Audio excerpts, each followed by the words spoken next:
Hello friends, welcome to Shammu's kitchen.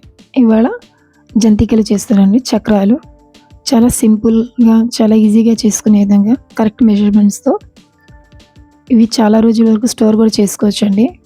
ఇది అందరికీ నచ్చే స్నాక్ అండి. ఇది పండగనే కాదు, నార్మల్ డేస్లో అయినా సరే చేసుకొని అందరితో ఎంజాయ్ చేయొచ్చు. పిల్లలకి స్కూల్స్ కానివ్వండి, స్నాక్ బాక్సెస్లో కానివ్వండి చాలా బాగుంటాయి. ఇవి ఒక ఎయిర్ టైట్ కంటైనర్లో స్టోర్ చేసుకుంటే నెలన్నర వరకు మంచిగా ఉంటాయి, అస్సలు పాడవు. ఇవి చేసుకోవడానికి నేను ఇక్కడైతే 1 kg రైస్ తీసుకున్నానండి. రేషన్ బియ్యం 2-3 టైమ్స్ బాగా వాష్ చేసుకొని ఎండలో ఎండబెట్టుకొని తీసుకున్నాను. బాగా డ్రై అయిన తర్వాత ఇప్పుడు అందులోకి నేను 4 గ్లాసెస్ రైస్ అండి 1 kgకి. అలాగే ఆ కొలతలతో నేను హాఫ్ గ్లాస్ తీసుకున్నాను ఉరద్ దాల్ మినప్పప్పు 125 గ్రామ్స్ అండి తీసుకొని అవి మంచిగా రోస్ట్ చేసి తీసుకోవాలి. అలాగే మూంగ్ దాల్ కూడా అలాగే తీసుకోవాలి. రోస్ట్ చేసుకొని హాఫ్ గ్లాస్ 125 గ్రామ్స్ తీసుకోవాలి. తీసుకొని మంచిగా రోస్ట్ చేసుకోవాలండి. చేసుకొని అవి కూడా బియ్యంలోకి కలుపుకోవాలి.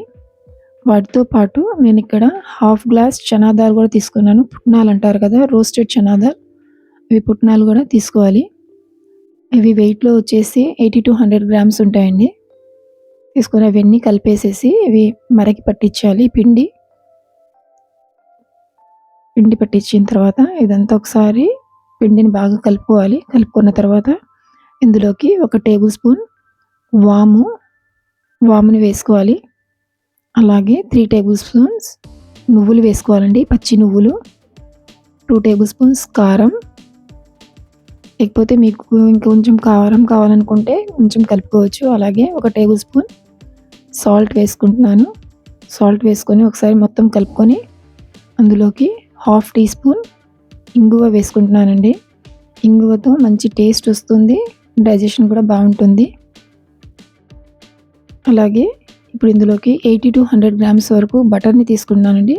బటర్ అయితే చల్లగా ఉండకూడదు, రూమ్ టెంపరేచర్లో ఉండాలి.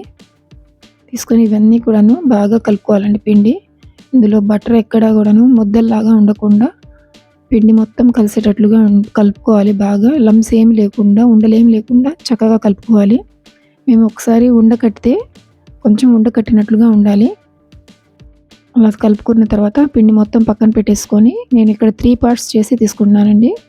కొంచెం కొంచెంగా పిండి కలుపుకొని చక్రాలు చేసుకుంటే పిండి డ్రై అవ్వకుండా ఉంటుంది. ఇప్పుడు ఈ పిండిలోకి కొంచెం కొంచెంగా వాటర్ పోసుకుంటూ కలుపుకోవాలి. పిండిని మరీ గట్టిగా కాకుండా, మరీ పల్చగా కాకుండా మీడియంగా కలుపుకోవాలండి. సాఫ్ట్గా కలుపుకొని కొంచెంసేపు పక్కన పెట్టేసుకోవాలి. చూడండి, ఇక్కడ పిండిని చూపిస్తున్నాను కదా, అలా కలుపుకొని కవర్ చేసేసి పక్కన పెట్టుకోవాలి. నేను ఇక్కడ ఇలాగా చక్రాల గిద్ద తీసుకోవాలండి ఒకటి. లోపలంతా గ్రీస్ చేసేసుకొని ఇప్పుడు అందులోకి మాకు సరిపడా పిండిని తీసుకొని అది ఫిల్ చేసుకొని మళ్ళీ కవర్ చేసి పెట్టేసుకోవాలండి. పిండిని డ్రై అవ్వకుండా, పిండి లేకపోతే డ్రై అయిపోతుంది.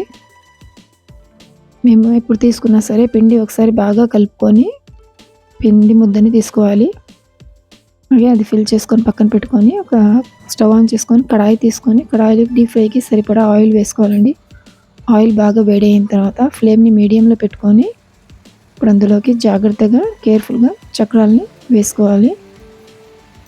మేము తీసుకున్న కడాయిని బట్టి 1-2 వేసుకోవాలి. ఎన్ని పడితే అన్నీ వేసుకోవాలండి. నాకైతే ఇక్కడ 3 పట్టాయి. వేసుకొని అవి మీడియం ఫ్లేమ్లో పెట్టుకొని కేర్ఫుల్గా ఫ్రై చేసుకోవాలి. ఫ్లిప్ చేసుకుంటూ ఫస్ట్ 1 or 2 మినిట్స్ కదిలించకుండా ఉండి తర్వాత అవి ఫ్లిప్ చేస్తూ టర్న్ చేస్తూ ఫ్రై చేసుకోవాలండి మంచి కలర్ వచ్చే వరకు. ఇవి చక్రాలు కుక్ అయిపోయాయి అండ్ ఉడికి బాగా క్రిస్పీగా రెడీ అయ్యాయి అనడానికి ఇది నురుగ రావడం స్టాప్ అయిపోతుంది, ఆగిపోతుంది. అప్పుడు చక్రాలు రెడీ అయిపోయాయని అర్థం. అప్పుడు తీసుకొని వాటిని స్ట్రైనర్తో పక్కన పెట్టుకోవాలండి. జాలి బుట్టలో ఎక్స్ట్రా ఆయిల్ ఏమైనా ఉంటే వచ్చేస్తుంది బయటికి.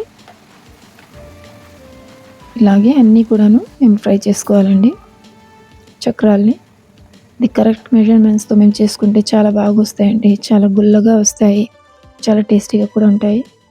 చూడండి, ఇంకా ఏమైనా వేస్టేజెస్ ఏమైనా ఉంటే అందులో నుంచి తీసేసుకొని మళ్ళీ అదే సేమ్ ప్రాసెస్ని రిపీట్ చేసుకోవాలి. ఈ చక్రాలు వేసేటప్పుడు మాత్రం కొంచెం కేర్ఫుల్గా వేసుకోవాలండి.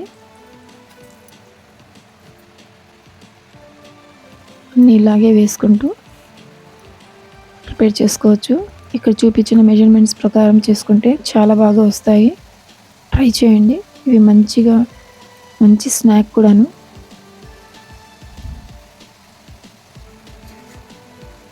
చూడండి, ఇలాగే ఫ్లిప్ చేసుకుంటూ టర్న్ చేసుకుంటూ ఫ్రై చేసుకొని మీడియం ఫ్లేమ్లో పెట్టుకొని స్లోగా ఫ్రై చేసుకోవాలండి. అప్పుడే చక్కగా వస్తాయి చక్రాలు. చేసుకొని స్ట్రైనర్లో పెట్టేసుకోవడమే.